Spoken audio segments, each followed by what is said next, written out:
All right, now let's go live to City Hall. This is where Mayor Olivia Chow is speaking to reporters. Let's listen. That's worthy of celebration. And we are expanding that program right across the city because right now it's only covering 60% of the area. We're expanding it across the city. The item that is now being discussed is on housing.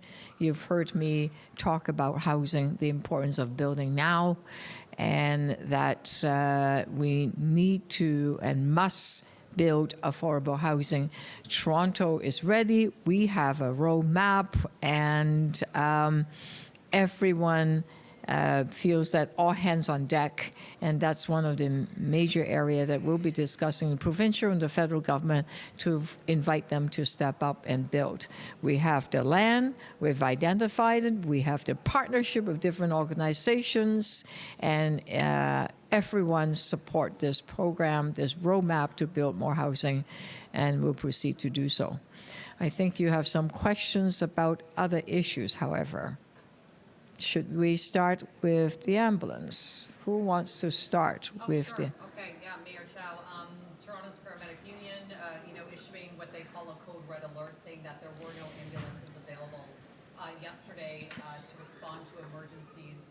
The union will say they're short-staffed, they're underfunded, and this is part of the problem. It is the second time this month there's apparently been a shortage. What do you know about the situation yesterday? How long of a period were ambulances not available? And is there a bigger issue here?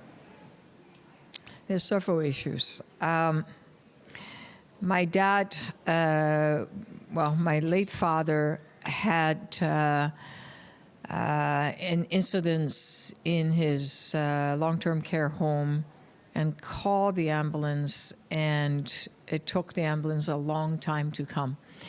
That feeling of helplessness and being really worried and scared, I understand that. And I understand that to wait for 20 minutes if your loved one is unconscious, that you are desperate to get immediate medical help for your loved ones. I understand that anxiousness. I also understand that a lot of ambulances are stuck at the emergency ward in any number of hospitals. As a result, they're just there waiting to offload a patient into the hospital, into the care of the hospital. So there's a cycle of it's a great problem because the emergency ward has no room. There's not enough emergency bed. As a result, ambulance folks cannot offload, and as a result, they are just sitting there waiting. And that problem has been there for a long time. I've spoken to the chief paramedics, and we are pushing to get the healthcare system to work better. Are there other ways? Perhaps. We are totally onto it. I understand the anxiousness and the feeling of insecurity of waiting too long for an ambulance. But it is not something that the City of Toronto can do alone. We do not have any control over a hospital, how quickly they could, the emergency ward can offload patient, that can accept a patient. And it is so frustrating to watch the ambulance folks that are just sitting there waiting.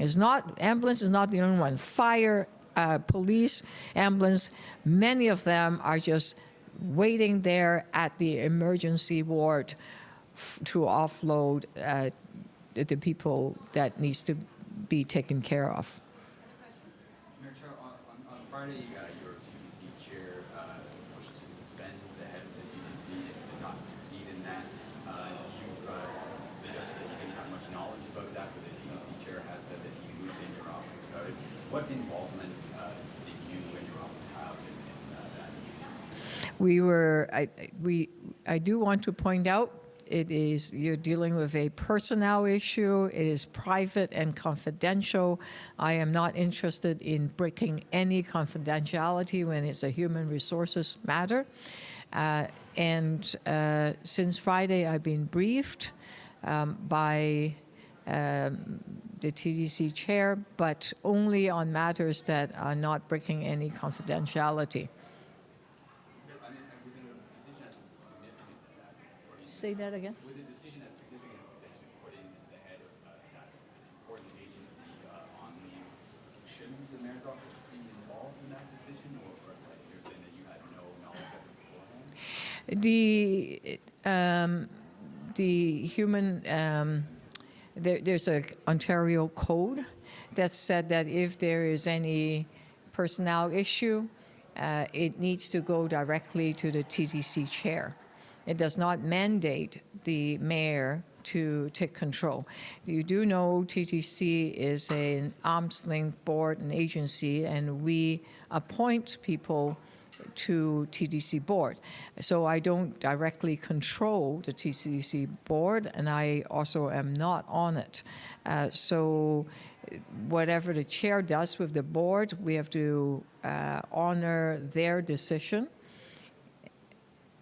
And the chair has the duty to deal with whatever needs to be dealt with on human resources issue. Mayor Chow, rumors have been swirling about this for days now. Do residents of the city deserve more transparency about this allegations and potential?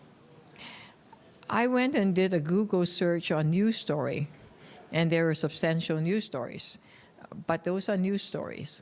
I am not interested in breaking client and solicitor privilege.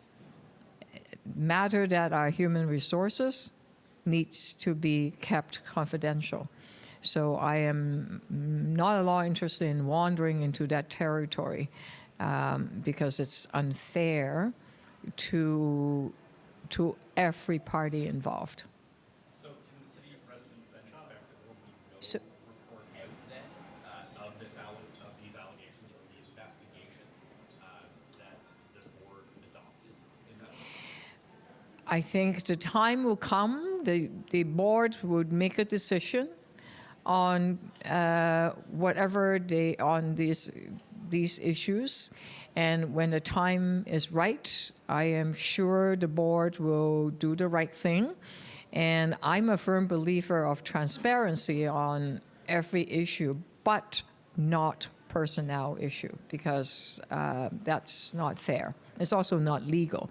So the time when the board and the chair and together feels that they are ready to tell us collectively what decisions are made, I am sure they will do so.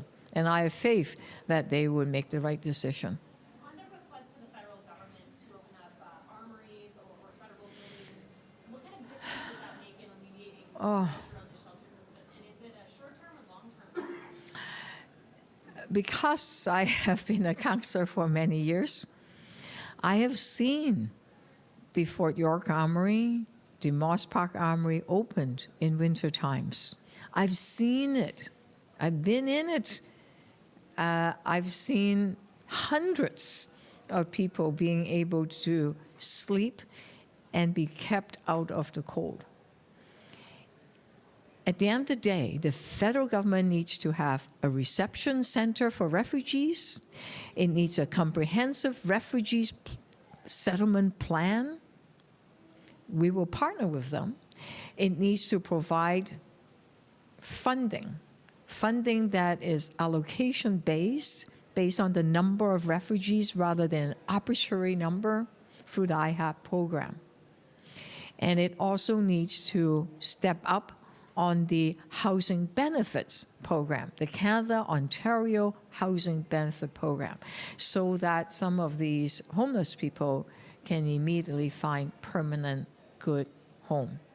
It is completely unacceptable in the middle of a fall when the temperature drops to close to 0 or sometimes below 0, when it's raining, wet, and cold out, that you're asking a lot of those refugees arriving to Canada that are from Africa. They're not used to this kind of cold. They arrive without a warm coat.